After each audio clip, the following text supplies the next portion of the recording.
మానవుని కర్తవ్యాలను నిర్దేశించే మహత్తర గ్రంథం భగవద్గీత జయంతిని పురస్కరించుకుని లోక కళ్యాణార్థం మిర్యాలగూడ పట్టణంలోని సీతారాంపురంలో గల శ్రీ రుక్మిణి సత్యభామ సమేత శ్రీకృష్ణ దేవాలయం గీతా మందిర్లో బుధవారం రాత్రి సామూహిక గీతా పారాయణం చేపట్టారు. అనంతరం తీర్థగోష్ఠి నిర్వహించారు. అదేవిధంగా 16వ తేదీ సోమవారం నుండి గీతా మందిర్లో జరిగే అధ్యయనోత్సవ సహిత ధనుర్మాస మహోత్సవాలను పురస్కరించుకొని భక్తులతో కలిసి ఆలయ కమిటీ వారు కరపత్రాలను విడుదల చేశారు. నెల రోజుల పాటు ధనుర్మాస ఉత్సవాలను అంగరంగ వైభవంగా నిర్వహించడం జరుగుతుందని, ప్రతిరోజు ఉదయం 6 గంటలకు తిరుప్పావై ప్రవచనాలు ఉంటాయని ఆలయ కమిటీ అధ్యక్షులు డాక్టర్ బండారు కుశలయ్య, ప్రధాన కార్యదర్శి జీవిడి ప్రసాద్, ఆలయ అర్చకులు అకలంకం రామానుజాచార్యులు తెలిపారు. ధనుర్మాస ఉత్సవాలలో పట్టణ పరిసర ప్రాంత ప్రముఖులు, భక్తులు అధిక సంఖ్యలో పాల్గొని విజయవంతం చేయాలని కోరారు.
नचेद्रामानुजेत्येषा चतुराक्षरी कामवस्था प्रपद्यन्ते चिन्तवो हन्तमादृशः पुण्यां बोधविकासाय पापध्वां कक्षयाय च श्रीमान् रामानुजदिवाकरः तृणीकृतविरिञ्चादि निरङ्कुशविभूतयः विराजो जगद्गुरुः स एव सर्वलोकानाम् उत्कर्ता नास्ति संशयः अपगतमदमानैः अन्तिमोपायनिष्ठैः अधिगतपरमार्थैः अर्धकामानपेक्षैः निखिलजनसुहृदैः निर्जितक्रोधलोभैः अन्तिमोपायनिष्ठैः अधिगतपरमार्थैः अर्धकामानपेक्षैः निखिलजनसुहृदैः निर्जितक्रोधलोभैः वरवर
అమ్మా అందరూ ఇచ్చేసి.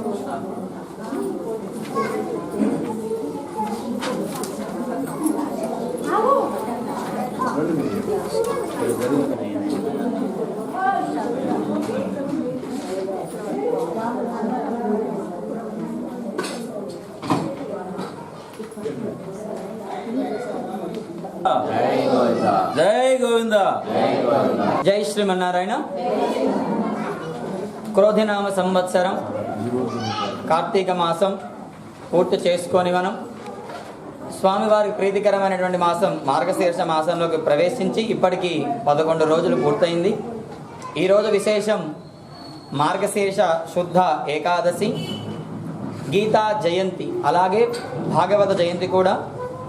లోకానికి అంతటికి కూడా సకల మానవాళికి శ్రేయోదాయకమై సన్మార్గాన్ని చూపిస్తూ తద్వారా మానవులో ఉండేటటువంటి అరిషడ్వర్గాలని త్రిగుణాత్మకాలని కూడా కేవలం భగవన్నామంతో మాత్రమే వాటిని తుదముట్టించి మానవులో ఉండేటువంటి అజ్ఞానాన్ని తొలగించి జ్ఞానమనే జ్యోతిని ప్రకాశింపచేసి ఎలా ఉండాలి, ఏ విధంగా మానవుడు కర్తవ్యాలని నిర్వర్తించుకోవాలి అని మనకు తెలిపినటువంటి మహోత్తర గ్రంథమే శ్రీమద్ భగవద్గీత.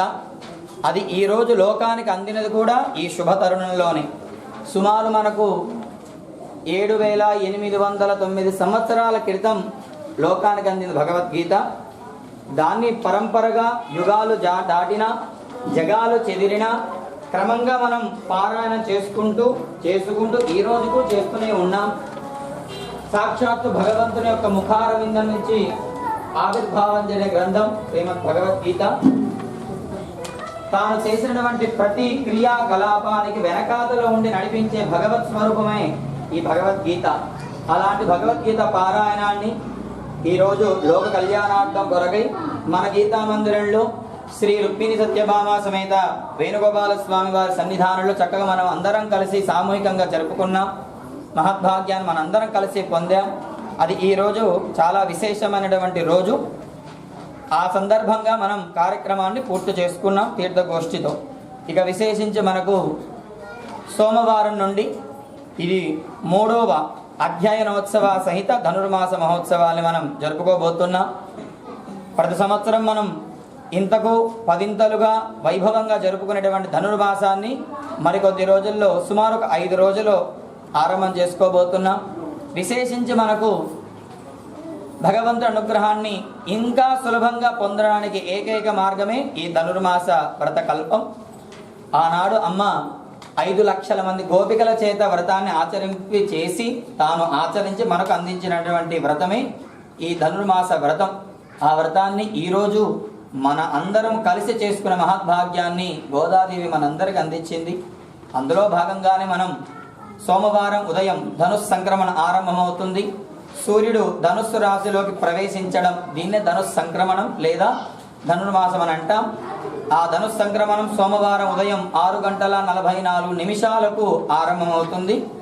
ఆరంభమైన మరుక్షణమే ఇక్కడ మనం మొదటి పాసురాన్ని ఆవిర్భావం చేసుకుంటాం. అంటే ఉదయం 4:30 గంటల నుంచి స్వామివారికి ఆరాధన ఆరంభమై 5:30 నుంచి అష్టోత్తరాల కార్యక్రమాలని మనం ఆరంభం చేసుకొని క్రమంగా మనం ఉత్సవాల్లోకి ప్రవేశిస్తాం. ప్రతిరోజు మనకు సుదర్శన నరసింహ హోమ కార్యక్రమం కూడా ఉంటుంది చాలా విశేషంగా ఒక్కొక్క నక్షత్రంతో పాటు. ఈ ధనుర్మాసంలోనే ప్రధానంగా మనకు 3 కార్యక్రమాలను మనకు పెద్దలు అందిస్తారు.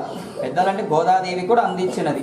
1 ముక్కోటి ఏకాదశి, 2 కూడారై మహోత్సవం, 3 ఇన్ని రోజులు వ్రతం చేసినందుకు తత్ఫలితం స్వామి యొక్క అనుగ్రహాన్ని పరిపూర్ణంగా పొందిన రోజు భోగి. దాన్ని గోదా కళ్యాణం కూడా అంటారు. ఆ 3 పర్వదినాలు చాలా విశేషమైనవి. అందులో ఇంకా విశేషం ఏమిటి అంటే అధ్యయనోత్సవాలు. నమ్మాలు వారి యొక్క పరమపదోత్సవం. ఇది మనకు జనవరి 10, 11, 12వ తేదీలో అధ్యయనోత్సవాలు మనం చక్కగా గత సంవత్సరం ఎలా జరుపుకున్నామో అలానే జరుపుకుంటాం. 10వ తేదీ నుండే మనకు ఉత్తర ద్వార దర్శనం. నమ్మాలు వారి యొక్క పరమపద ఉత్సవాలు ఆ రోజు నుంచే మనకు ఆరంభమై మహాపూర్ణాతి రోజు మనకు ఇక్కడ పరమపద యాత్ర జరుగుతుంది. 13 గోదా కళ్యాణం, 14 మకర సంక్రమణం, 15 కనుమ. ఈ కార్యక్రమాలన్నిటిలో మనం చక్కగా భాగస్వామ్యం కావాలి. మనమే కాదు, మనతో ఉండేటువంటి బంధువర్గ మిత్ర అందరితో చక్కగా విషయాన్ని తెలియజేసి చక్కగా వ్రతంలో పాల్గొని వారికి కూడా భగవత్ అనుగ్రహాన్ని మనం స్వామి ద్వారా అందించే ప్రయత్నాన్ని మనందరం కలిసి చేద్దామని ఆలయ కమిటీ సభ్యులతో అలాగే అర్చకులతో స్వామి విన్నపం చేయడం జరిగింది. కనుక భక్తులు, భాగవతోత్తములు, పట్టణ ప్రజలు, ప్రముఖులు అందరూ కూడా ఈ గోదాదేవి చెప్పినటువంటి ధనుర్మాస వ్రతంలో పాల్గొని అమ్మతో పాటు స్వామి అనుగ్రహాన్ని పొందగలరని అందరికీ ఆహ్వానం పలుకుతూ జై శ్రీమన్నారాయణ. వేణుగోపాల స్వామి భగవాన్